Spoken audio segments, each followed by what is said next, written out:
So on this week's episode of Be More Super, the podcast, there's a definite trend with the show at the moment because I'm getting quite a few guests from 24, and I've got to say this week's guest is probably at the top of all my dream guests from the show. It's, of course, Tony Almeida. It's Carlos Bernard. Welcome to the show, Carlos. Hey, good to be here. Thanks for having me. And I've previously interviewed people like James Morrison, Xander Berkeley. Last night I interviewed Eric Balfour that played Milo Pressman in the show as well. And you're at the top of my list. I'm still trying to get Kiefer Sutherland. He's very sort of... Who's that? Kiefer Sutherland. I'm trying to get him. Who is that? He plays a small part in the show, and he runs around with a satchel. I'll give you his address. You can just go stand outside his door and wait for him and grab him. Well, I'm not at that point yet, but it could be. My wife watched 24 for the very first time the other night, and all she could say was, "Is Jack always like this? He's always tense and angry and running about." And I said, "Yeah, that's Jack. It's fine. Yeah, we get 9 seasons of that." But oh my God! So she's watching it 20 years after the fact. I know. Did you watch it with her? Yeah. Well, no. I've watched it probably from start to end, probably about 4 or 5 times now, because there's so much that goes. Yeah, oh God, yeah. It does. I mean, there's so much that goes off in the show. Literally, if you rewatch it, you notice things that you never noticed before because it's so tense, and the work that goes into it is fantastic. But before we chat about the show, how is everything with you? Because I know that you're directing now, which is awesome. How is everything with COVID and getting back to work and all the restrictions? Well, I really was not working for the first, I'd say 9 months of it or so. I really decided I wasn't going to work until January 1st because I just wanted, I have a 2.5-year-old at home, and I just want to make sure they worked out all the kinks and made sure they were doing things, the best way possible before I sort of dipped my foot in the water. And so I literally January 1st, I got on a plane to New York to go direct FBI, which I don't know if you guys get FBI there, do you? We do, and it's an awesome show. You do? Yeah. Yeah, this is the second year I've been directing it, and I enjoyed it a lot. Yeah, it's a fun show to direct. So that was my first time into the COVID world working, and it's interesting. It takes a little bit of adjustment for sure. The people that run FBI, it's a wolf show, and they and Universal Television. I'm dying to know how much they invested into the COVID process, because they had it so worked out down to the tiniest detail. I mean, I never really felt in danger, It felt perfectly safe the entire time. We get tested every single day before you step on the set. Wow. Everybody. So, everybody on set's been tested every single day. The only thing that I really had a hard time dealing with, not so much the mask, but the shield you have to wear. And you feel like you're in a spacesuit talking to actors sometimes. And that was a little difficult. That's probably the hardest part to get accustomed to. And then I had moments where I just grab the shield and throw it away. And, you dangerous person, you. Do you know what? I was chatting to another actor the other week, and he was saying that when they were shooting his scenes, he would take the mask off, and how different it felt being close to someone else without a mask on that's not family. It's just a weird process. But I suppose, Universal could have saved money and just got Tom Cruise on the set, and he could be just shouting at everyone, and that could have made people fall in line a bit quicker. I've never worked with him, so I don't know what his working practices are, but whatever. It was It was fun. I'm looking forward to the day when we don't have to wear masks. How's that? That'll be Oh, nice. that's just going to be fantastic. But let's talk Yeah. about 2024 because, the fans are just unbelievable for the show, and 24 is a global sensation. It really is, and it keeps going. It really does. I mean, what do you think is, what is the success of that show, and why is it, lasted so long amongst fans?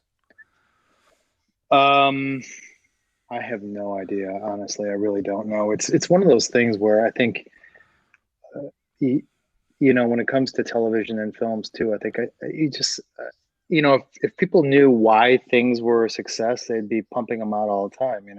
Mm, It's just, timing and so many things have to go right for a show mm, to be good. Let's just start with good. So many things have to go right, mm, and to have happen what happened with this show, it's kind of I sort of write it down to sort of a cosmic thing. I mean, it's just the stars aligned, and this show became what it became because I will tell you a story that I'm not sure if I've shared this before, but I did the pilot of 24, and I was just a guest star on the pilot. But when we shot the show, I just had a special feeling about it. I loved the cast, and the way it was shot was obviously at that time very different, and it just felt special to me. And I was offered, and what happens in that situation where you shoot a pilot maybe in April, mm, March or April, and then you wait until end of May to see if it gets picked up to series. And so we were in that period between the time we shot the pilot and the time the show got picked up, and I was offered another show to go. That had been running for a while, and um, it was okay. It was a job, but I wanted to wait for 24. And my agent at the time kept calling me and trying to get me to take this other show, and I was like, look, I'm not going to take it because I just have a feeling about this show, and if it goes, I'm going to slit my throat because I'm going to be doing mm, that other show that I have no interest in, making a paycheck, and uh, you know, so, and he kept pushing me, and I finally said, you know what? I was in a Starbucks. I was in a Starbucks on the phone with him the final time, and I was like, "Shut the fuck up! Listen to me. Stop talking. Shut up. I'm not doing that fucking show. You want to do it? You do it." And he's like, "But you're not even a series regular. You're just a guest star, and the chances of getting picked up as a series regular is infinitesimal." And I'm like, "Shut up, shut up. I'm not doing the other show." And and I was shouting. I'm trying not to shout here because my son's asleep and taking oh dear. a nap right now. But I was literally losing my mind inside of a Starbucks. People are looking at me, and there was uh anyhow. So, and thank God I waited, because it is the truth that Mhm. if I had been doing the other show and this one went and became what it did, I would have, I would have grabbed the nearest knife.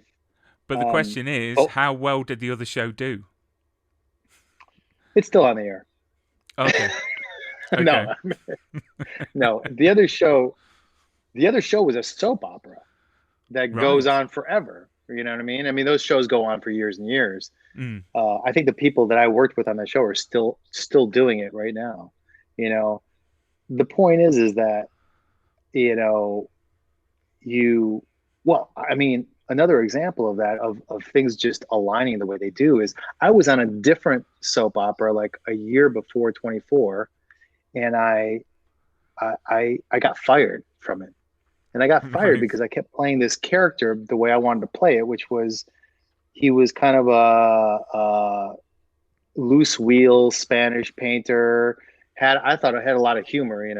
And they kept trying to play this sort of serious Spaniard, soap opera Spaniard character, and I was like, I'd just be like, the thing with soap operas is that you gotta go. You gotta shoot a whole episode in a day. So you just gotta move.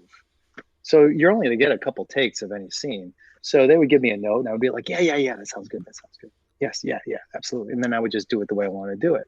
And after about 10 months, they called me up and fired me. and rightly so, by the way. I would have fired me too. But that made me available for 24. I mean, literally, it was, I think, 7 months later that I auditioned for the pilot of 24. So it's that thing of like, when I go speak to acting classes or,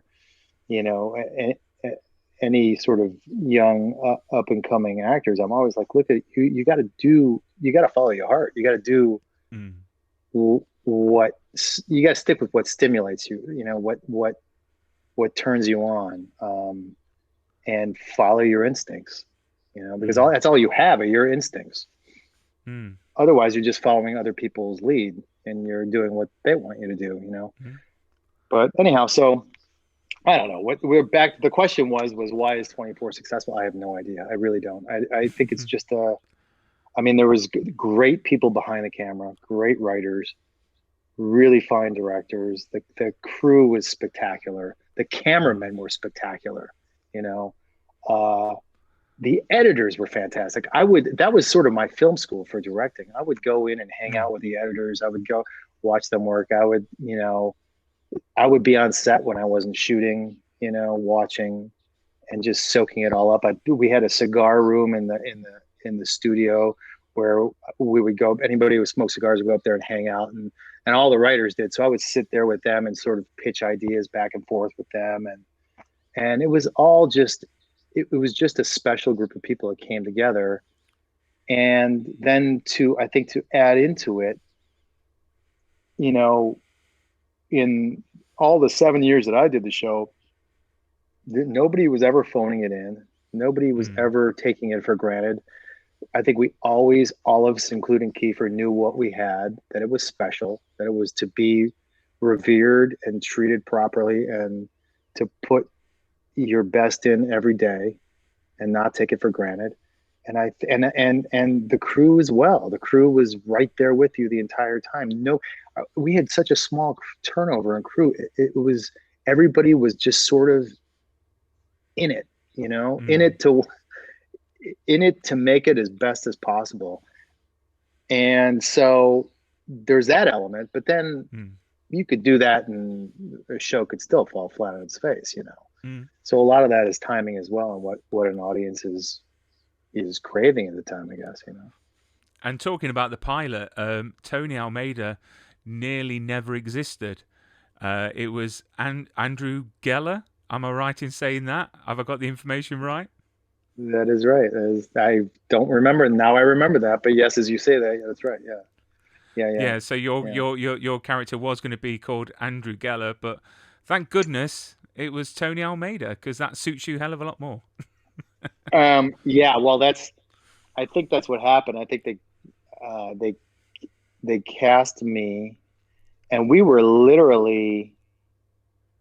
about to walk on set to start shooting my character's first scene, and we were in the hallway talking about the character's name.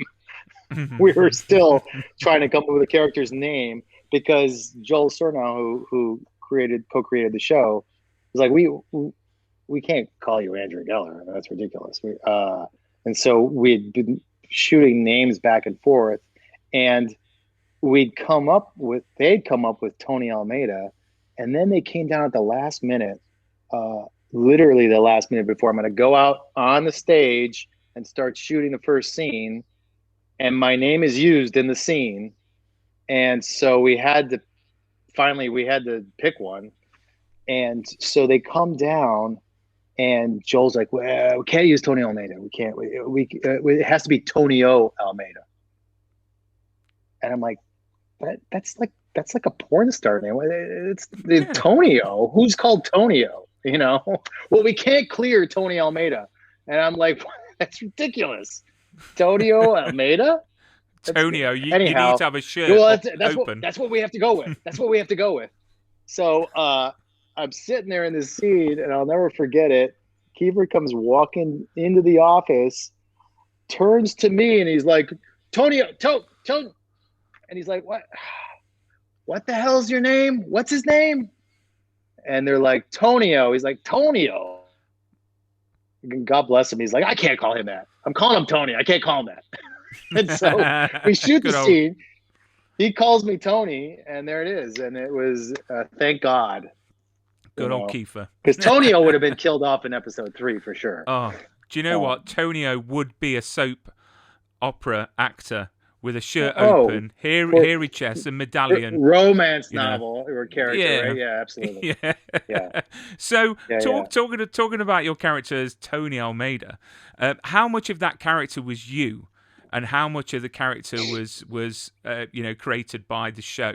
I mean, how much of your stamp was on that character? I mean, I think you can't. I think you have your. I mean, I think that.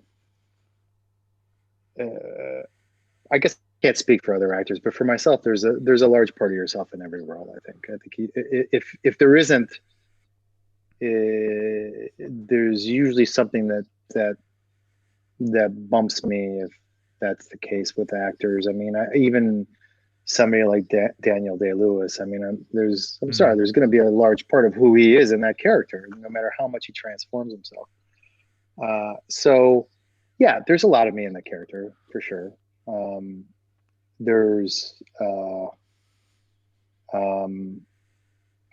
I think, honestly, the character written on the page when I got the script, I was like, this is not even.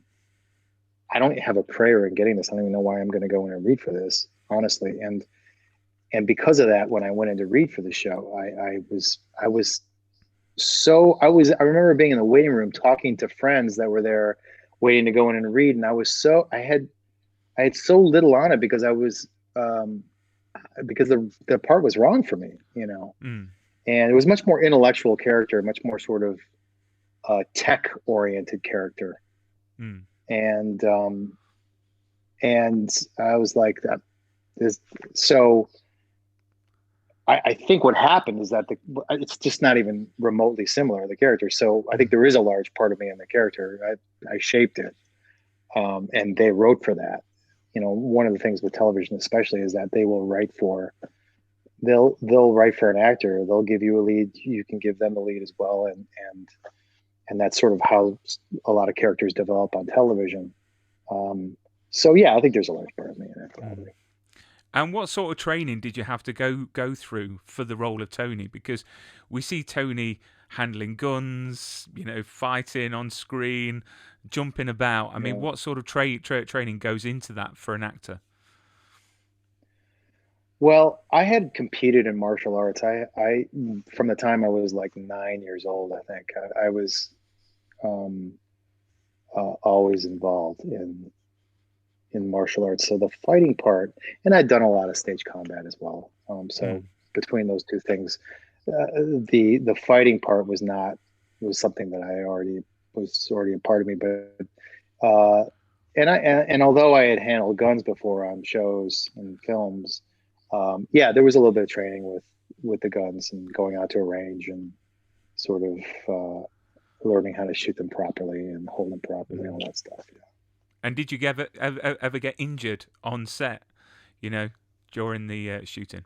Yeah, but it's always the stupid things, It's always like you catch a corner of a door on your arm, or it's never getting punched by somebody by mistake. It's always It's always you wake up like maybe you're going to sleep that night or wake up the next day and you have something that you caught on something during a fight the day before that you didn't even notice at first because of the adrenaline, and then you get home and suddenly you're like, "Ow, what the heck is that?"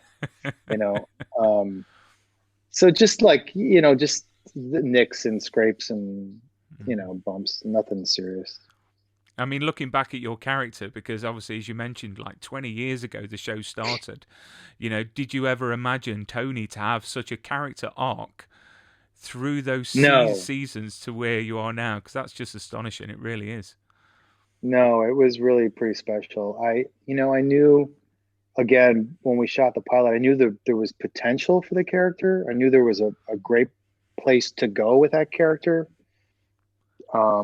which is one of the reasons that I was really, even though I was just a guest star on that pilot, I just had a good feeling about it, story wise, where you could go with it. Mm. But to go where they went over the years and years of it, you know, no, I did not expect that. That's a pretty special thing. You Mm. know, it's one of the great things about television. If you are on a series that runs for a while, but also if the series isn't just a procedural that's basically, the case of the day, Mm. if it's a continuing storyline, which, most shows are now, in that day, that was very rare. I mean, in fact, they were thinking of canceling the show the first season because of that, because of the continuing storyline. It was, at that time, it was Wow. CSI, you know what I mean? Like every Mm. episode has its story.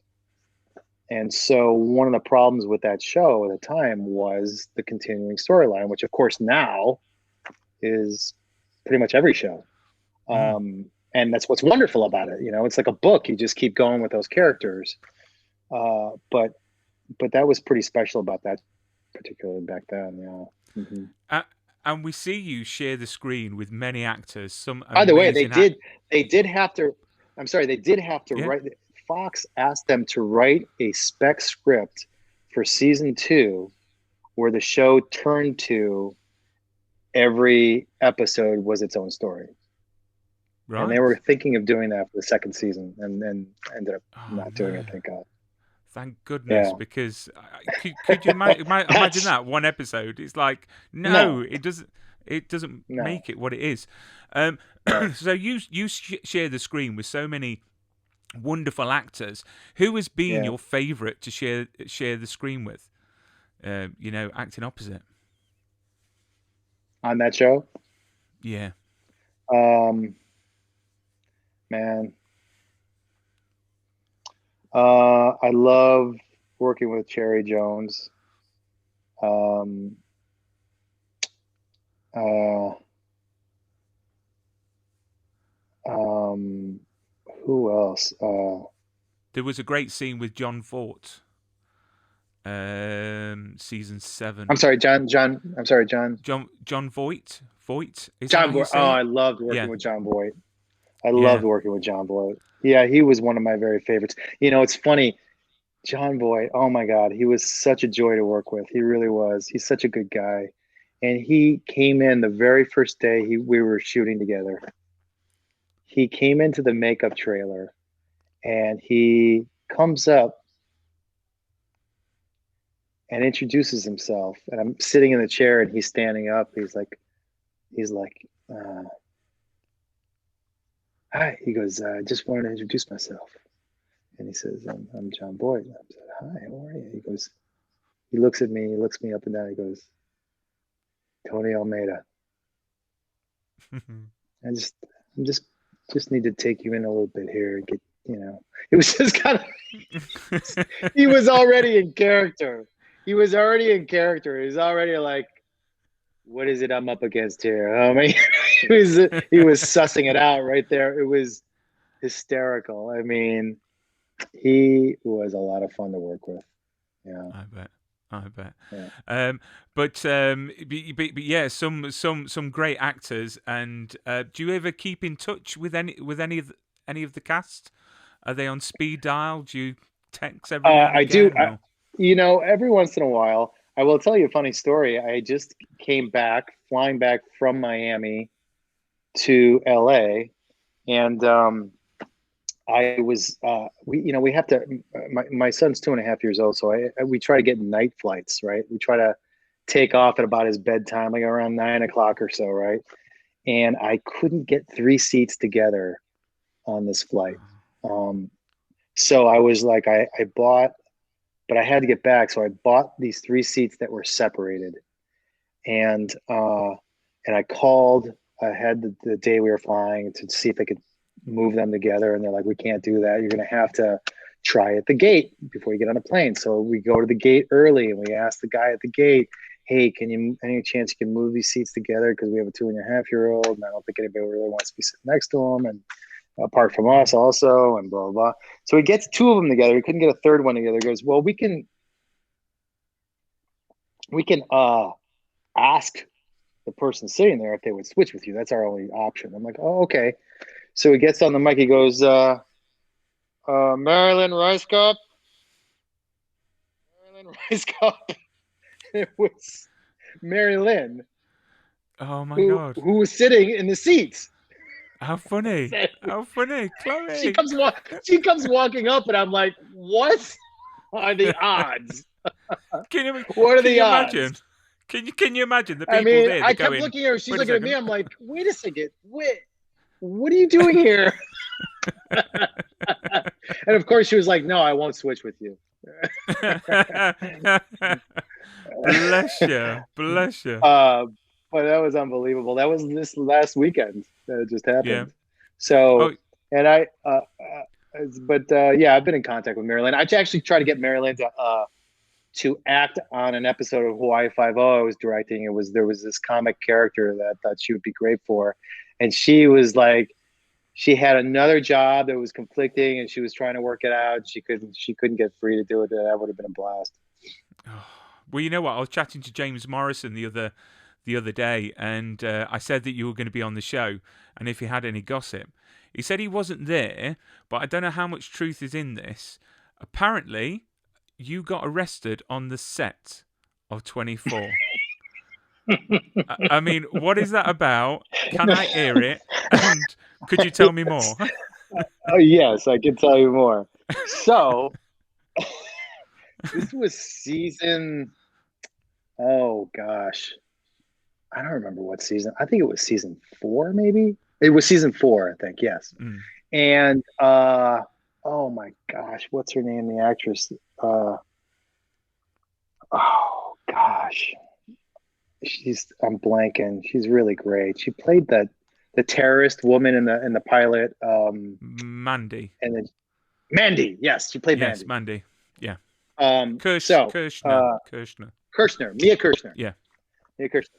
So this was a scene in season 4.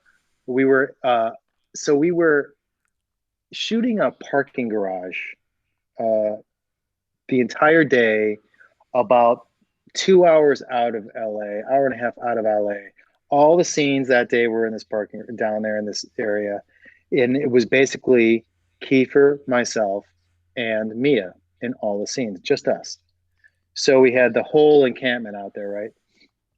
So anyhow, I drive up in the morning, and I was talking to John Cassar, who's our main director on the show. And John Cassar is a wonderful guy. He's always in a good mood. He's like a little kid, when it comes to especially 24. He freaking loved working on it. And so it was a joy. But this was towards the end of the season. And, when you get to the end of a season after 10 months, you're tired. Everybody's tired. And he was kind of in a cranky mood.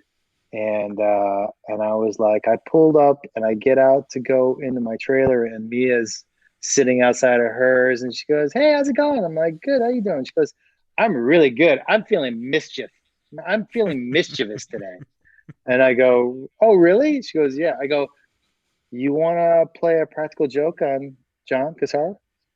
And she goes, sure. I go, great. So I call over, and I don't even know why I thought about this, but I called over the police that were guarding the set.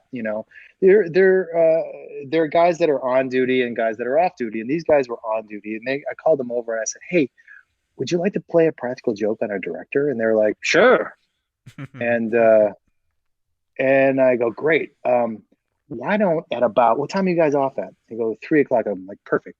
Around 3:30, why don't you walk onto the set and say that you tell Mia that you caught her buying pot off of an undercover cop in the parking lot outside and that you were placing her under arrest. And they're like, oh, great. Well, usually what happens is we'll go up and we'll ask her if she did it. And usually they confess right away. She goes, oh, perfect, even better. So ask her, and then she's going to admit to it. So you're going to start cuffing her, and then I'm going to start swearing at you and yelling at you, and then you're going to arrest me too. And the cops are like, great, beautiful. And I go, because it's gonna freak the hell out of the producers. And so 3:30, like, awesome. So I'm sitting there, looking at my watch, and um, we're shooting some scene with Kiefer and Mia by a car in the garage, standing outside of a car. And right on cue, man, these guys come walking on the set, and these ADs come running up to John, and they're like, "Hey, John, there's police on set." He's like, "What?" He goes, "Yeah, there's police on set."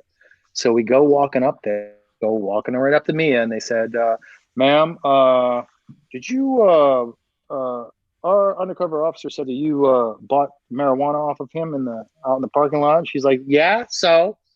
And they're like, "Okay, we're placing you under arrest." And they start cuffing her. And John Cassar and the other producers like, "Oh, officer, there must be some mistake." I'm like, "You got to be fucking kidding me. Are you kidding me? This is what we pay our tax dollars for? They're like, "Sir, shut up." I'm like, "No, I'm not going to shut up. This is fucked up. This is what we're paying our tax. This is where our tax dollars are going so that you can go arrest little girls in the parking lot buying marijuana." And they're like, "Sir, one more word out of you and you're under arrest." I'm like, "Fuck you." And they're like, "You're under arrest." And they start cuffing me, and John Castar starts just exploding his head. And I turn the key for him. I'm like, "How come you're not saying anything?" He goes, "Hey, man, I'm on parole. Yeah. I Oh can't say dear. anything." Awesome. That is And, awesome. and John grabs me by the throat. He's like, "What are you doing? What are you doing? You're screwing everything up."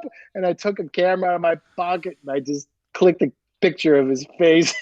He looks at me. He's like, "Oh my god!" And that's when he realized that it was a practical joke, but it was pretty funny. Everybody, the other thing is that they're all on the phone back to Fox going, "We have a problem. Two of our actors have been arrested. We can't shoot anything," Oh which is dear. hundreds of thousands of dollars down the drain, right? Yeah, I bet. So I bet. Oh it's pretty dear. funny. That's Oh pretty dear. funny. So at least you didn't get really arrested, which was good because when he told No, I me to didn't ask get. you about I it, don't think I got really arrested anytime. I don't think I did. No, good, good. no. But you've died on the show and you've been resurrected. Quite a few times. I mean, I was reading here that apparently, I don't know if this is right, Tony was originally supposed to die on several occasions. The first being when he was shot in the neck at the beginning of day 3. The second time in Mandy's car after it explodes towards the end of day 4. The third time he's supposed to die with Michelle when their car exploded in day 5. And lastly, when he was Oh yeah. supposed to be murdered by Christopher Anderson Oh on yeah. day How many times 5. is that? Is that four times? Yeah, the one that sticks out in my mind of all of those was the day 5 explosion at the first episode of day 5, Mm. because I was driving to the airport after we wrapped season 4, and I was driving to the airport to pick up. I think my mom was coming to visit or something. Anyhow, I was driving to the airport, and I get a call uh, from all the producers on the phone. And I was like, "Oh, this isn't good. This is not good." And when the producers call you at home, I've learned, never a good thing. Yeah. So they call me and they say, "Hey, listen, we just want to tell you how much we love you and how great it's been, you know, working together." And I'm like, "Oh boy, here it goes." And they're like, "But we got to tell you that right now we're gonna kill you in the first episode of season 5." I'm like, "Oh, really?" And they're like, "Yep." So yeah, we are. It's hard. It's a hard decision, but we feel like for the story, it's the best thing that serves the story. And I go, "Well, so how's it gonna happen?" They said, "Well, you and Michelle are now living together, and you go out to get in the car to go to work, and the car blows up, and you both die." And I'm like, "Huh?"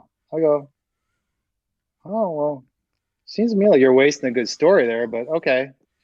And like, "What do you mean?" I go, "Well, I mean, wouldn't it be better if she died in the car and I lived to go after her killer, I mean, then you have a whole storyline. Mm. And they're like, uh, You're writing it for let us them. get back to you. Yeah, yeah. Literally, they're like, well, let us get back to you. I'm like, okay. And so So that's you basically saved what your own job. I saved my own job. And by the way, I think I had done it before I've been writing for, as long as I've been acting. So this is the thing is that I would go in with scenes that I thought would be cool in certain episodes, and God bless them. This is the other great thing about this show is that it was completely collaborative, and in that if you brought in ideas, they would be like, yeah, let's do it. Or sometimes, no, we can't do that. That doesn't work. Mm. But they're open to them. So at this point, I'd already had 4 years of that, of pitching ideas.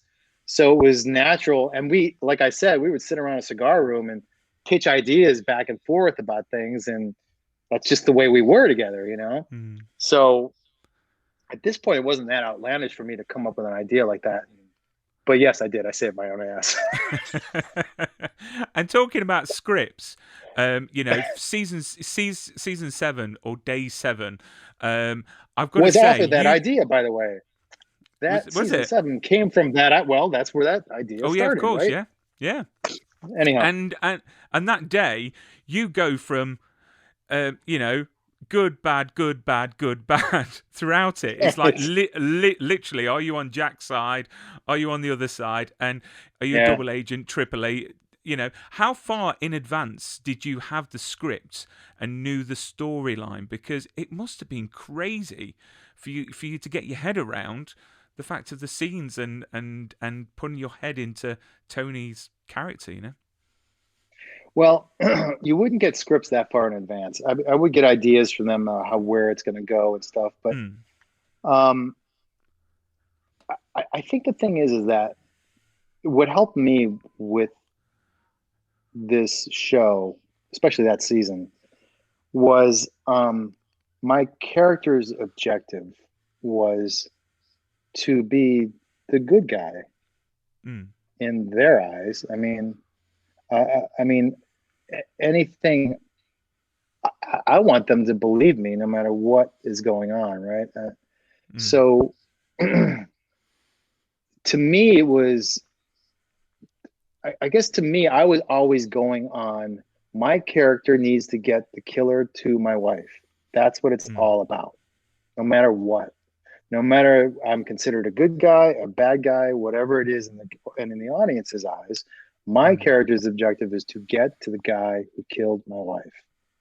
And so that sort of roots you through the entire story, right? So, yeah, things would change and go back and forth, but it always aligned with what my objective was as an actor and that for that character, if Mm. that makes sense. Yeah.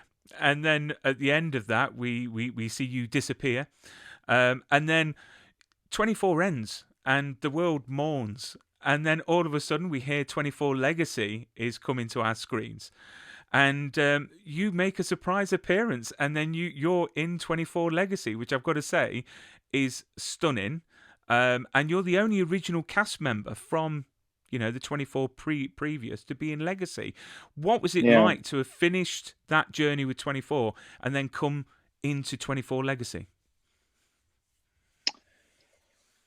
It was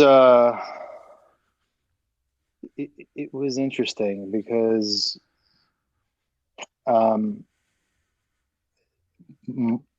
when I stepped on set, my first director was John Cassar, who we worked Yeah. together for whatever. He worked on all 7 seasons of that, and then my next director was Stephen Hopkins, who Stephen Hopkins directed the pilot of 24 and the first season, right? So it was very sort of wow, this feels really familiar. Mm. And somehow this character is back in me and I don't know why. Like it didn't take a lot of effort to get back into that character, even though the world was very different and the characters were very different that he was surrounded by. But it felt oddly um, like a dream sequence of some sort. Like, Hmm. this is wild. We're back here again. What's so yeah, and I wish it would have done better, and I wish it would have had a longer run. I was supposed to direct in the second season of that, and because I was never able to direct 24 because we shot 2 episodes cross bordered, so there was no way for an actor Hmm. to be able to do the prep and shoot of that show. So I was really looking forward to directing Legacy, but that didn't happen, And the sadly. question you probably get asked all the time. Do you think we'll ever get you and Kiefer and the band back together for another season? I don't know. I'm kind of shocked that they haven't, in a Hmm. way. Um, yeah. They did Legacy, which is, you know, I'm not sure. I think Kiefer would do it. I can't remember. I think the last time I talked to him, I think there was a point where he didn't want to ever do it again. And then I think, you know, I don't know. I can't speak for him, but I don't know. I guess it's possible, but they got to do it soon before I'm like using a cane and a walker. You'll be a lot sorer in the mornings after filming now. Uh, That's yes, you'll yes, be you'll be feeling it a lot more. You'll be letting other people do the fight scenes. Did you yeah. keep But I did. anything? Sorry, sorry. What was you going to No, I say? was going to say that in Legacy, I had a long fight with Corey Hawkins's character, and it was a fun fight. It was a long one, and I remember I had to stretch out extra for that day. Extra stretching. Ice packs everywhere. So, what I was going to say now, did you keep anything from your days on 24? Did you keep any, souvenirs or borrowed anything, should I say? Because I know that a lot of people. Hold on one second.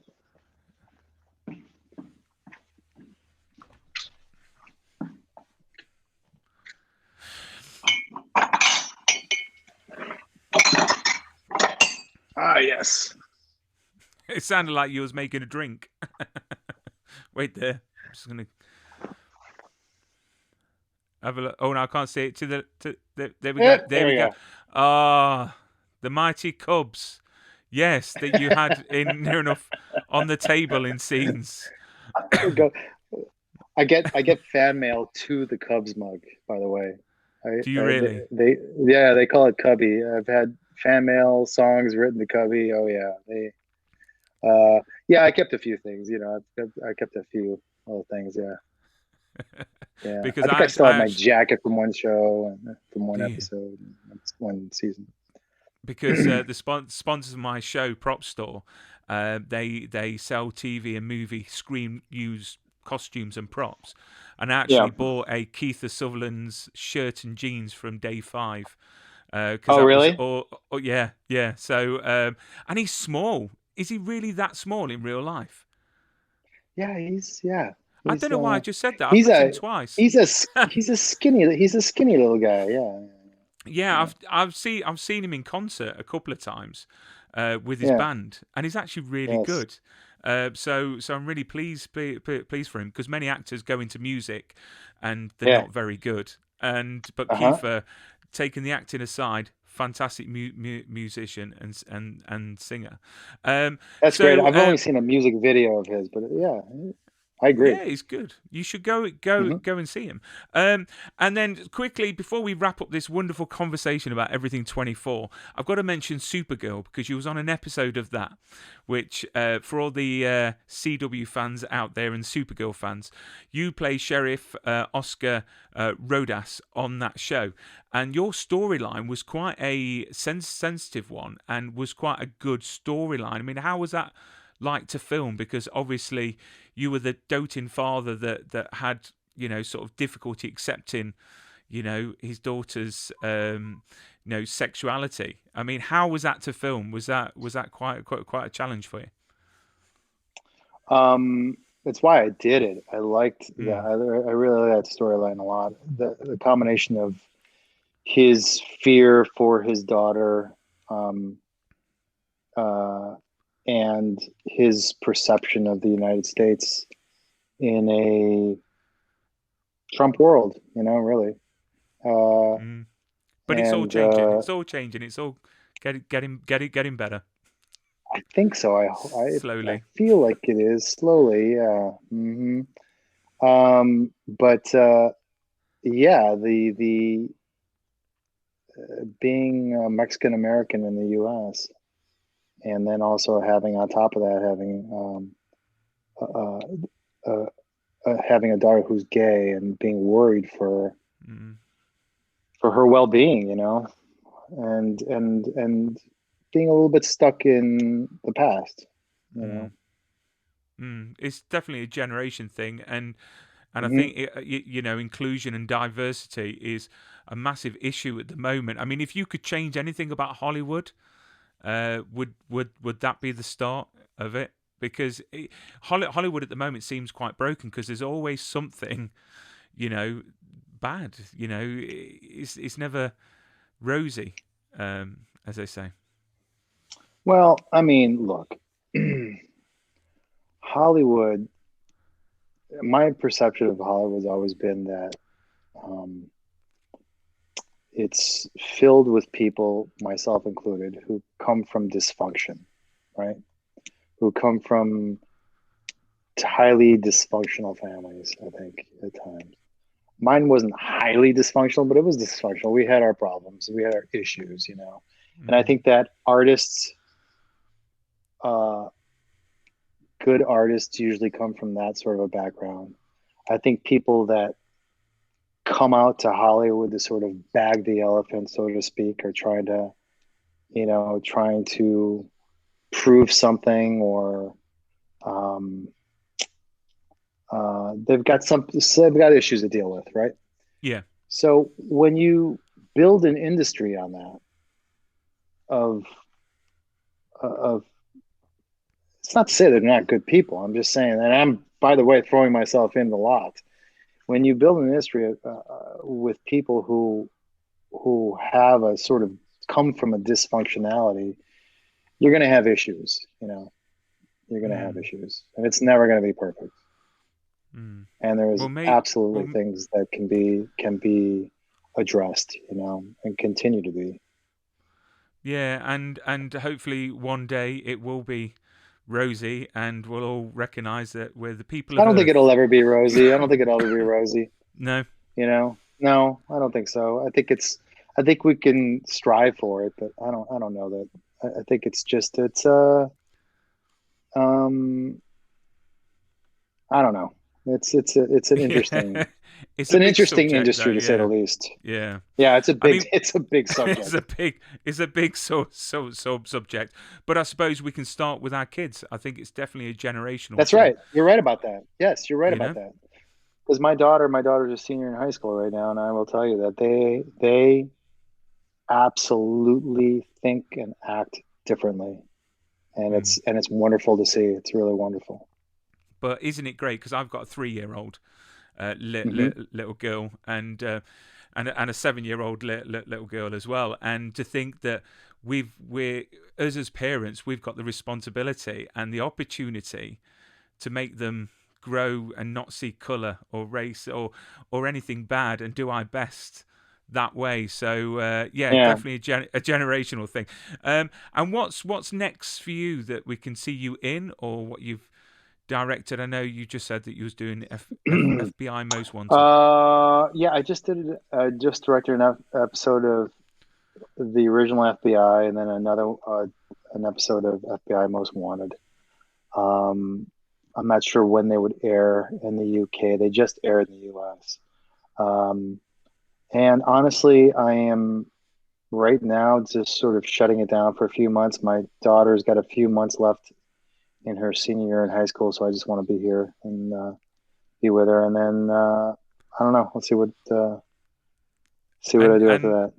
and your daughter, does her friends know you as Tony Almeida, or is it a case of No. I think the only her friends' parents do, right? But no, her friends don't. Her friends make fun of actually that character from Supergirl. yeah? My daughter showed me some meme that was going around of my character losing his mind in this argument that he has with his daughter, where he's just completely like,